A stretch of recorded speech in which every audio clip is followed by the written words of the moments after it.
मेरठ से ये खबर आ रही है जहां पर एक मुस्लिम बहुल इलाके में मंदिर के सेवादार की हत्या के बाद तनाव फैल चुका है। सेवादार जो मंदिर में मेरठ के यहां पर रहते थे, उनकी दरअसल में हत्या हुई है। मेरठ का अब्दुल्लापुर ये इलाका है जहां पर बुजुर्ग सेवादार का मर्डर किया गया है।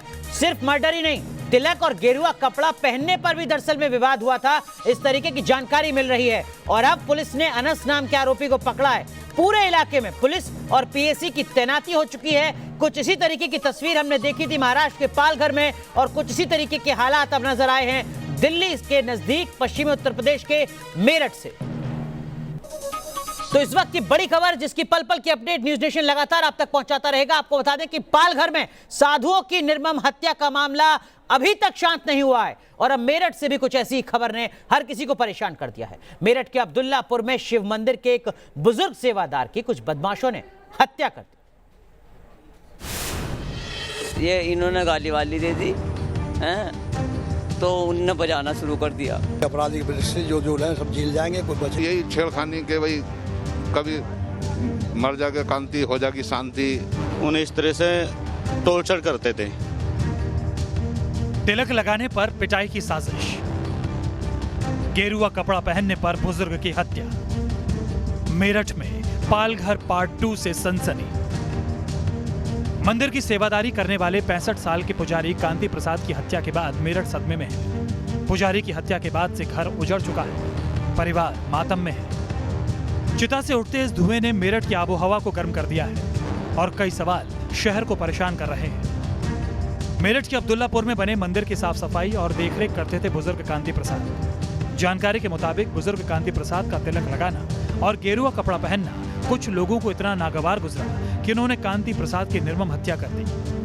परिजनों का कहना है कि कुछ लड़के रोजाना कांति प्रसाद को परेशान करते थे, लेकिन सोमवार को अनस नाम के युवक ने कुछ लोगों के साथ मिलकर बुजुर्ग सेवादार को इतना पीटा कि उनकी मौत हो गई। उस लड़के मेरे धोरा आया था, वो लड़का नो अपने पापा को समझा ले, नहीं जान से मार दूंगा। मैंने पूछा उससे, नो ऐसा क्यों नहीं, तेरे पापा गाली बकते हैं और ऐसे उल्टी सीधी गाली बक रहे हैं। मैंने ऐसी खामखा कोई गाली नहीं बकने का, मैंने बोला उससे। नो मैंने पीटा है वहाँ पे, और अब घर पे आएंगे तो घर पे जाते और पीटेंगे। उन्होंने बोला अजीब वही काम कर दिया, उन्होंने मारा। कांति प्रसाद की मौत होने के बाद पूरे अब्दुल्लापुर क्षेत्र में तनाव फैल गया है। कांति प्रसाद का शव लेकर परिजनों ने जमकर हंगामा किया। बीजेपी के कैंट विधायक सत्य प्रकाश अग्रवाल और बजरंग दल के नेताओं और हिंदूवादी संगठनों ने धरना दिया और जल्द न्याय की मांग की। इस प्रकार की घटना को आज मैं देख रहा हूं, तो ये आने वाले समय दूसरा मेवात खड़ा होने जा रहा है पश्चिम उत्तर प्रदेश के अंदर, क्योंकि जिस प्रकार की घटना आज बहुसंख्यक होते हुए भी इस प्रकार का तिलक और गमछे पर माने भगवा पर इस प्रकार की टिप्पणी करना और उसके साथ में फिर उसकी हत्या करना, इसको क्या कहेंगे? ये तो मेवात नहीं है, ये तो मैं तो ये कहूंगा कि बंगाल जैसी घटना है। इलाके में बढ़ते तनाव और हिंदूवादी संगठनों के विरोध को देखते हुए पुलिस ने धारा 302 में मुकदमा दर्ज कर आरोपी अनस को गिरफ्तार कर लिया है और पूरे मामले की जांच में जुटी है। तो मुकदमे में जो वांछित अभियुक्त था उसकी गिरफ्तारी कर ली गई है। उसकी गिरफ्तारी इस सूचना से पहले ही कर ली गई थी। उसमें आवश्यक धाराओं की वृद्धि की जा रही है और उसको जेल भेजा जा रहा है। अन्य आवश्यक विधिक कार्रवाई भी की जा रही है। इसमें राजस्व प्राधिकारियों से भी संपर्क कर लिया गया है। मेरठ का अब्दुल्लापुर एक मुस्लिम बहुल इलाका है और यहाँ मौजूद शिव मंदिर काफी पुराना बताया जाता है, और मुस्लिम बहुल इलाके में इस तरह हिंदू सेवादार की हत्या के बाद सांप्रदायिक तनाव पैदा हो गया है और इलाके में भारी पुलिस बल की तैनाती भी की गई है। इस घटना के बारे में सिर्फ इतनी घटना अधिकारियों ने जरूर बताई है कि यहाँ एक घटना हुई है जिसमें कांति प्रसाद की मौत हुई है और 302 का मुकदमा लिखा है। वजह क्या है ये अभी तक पर्दे में है। वीडियो जर्नलिस्ट नवीन पाल के साथ अभिषेक शर्मा, मेरठ, न्यूज नेशन। चलिए सीधा रुख करते हैं मेरठ का। हमारे सहयोगी अभिषेक शर्मा हमारे साथ जुड़ चुके हैं। अभिषेक, पुलिस इस मामले पर बहुत ज्यादा नहीं बोल रही है, लेकिन आप इस वक्त मौके पर मौजूद हैं। स्थानीय लोग क्या कुछ कह रहे हैं? आखिर क्यों एक सेवादार को इस तरीके से मार दिया जाता है?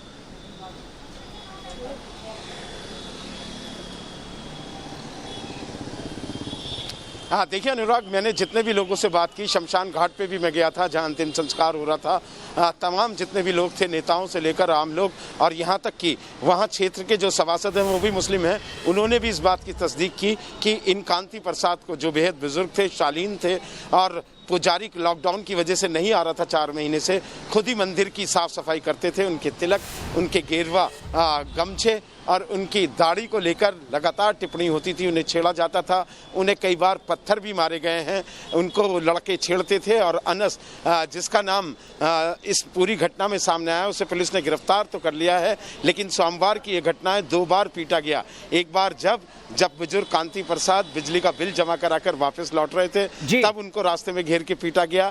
कांति प्रसाद अपने एक साथी के साथ उसके घर पर शिकायत करने गए, तब अपने घर पे पहुंचकर कांति प्रसाद को फिर पीटा गया और उनके प्राइवेट पार्ट्स पर इस तरीके से लात मारी गई जिससे कि उनकी जिंदगी खतरे में पड़ गई। अस्पताल में उन्होंने दम तोड़ दिया। लेकिन पुलिस इस पूरे मामले पर, इस घटनाक्रम पर अभिषेक, ये समझने की कोशिश करेंगे कि आखिर पुलिस की चुप्पी क्यों है।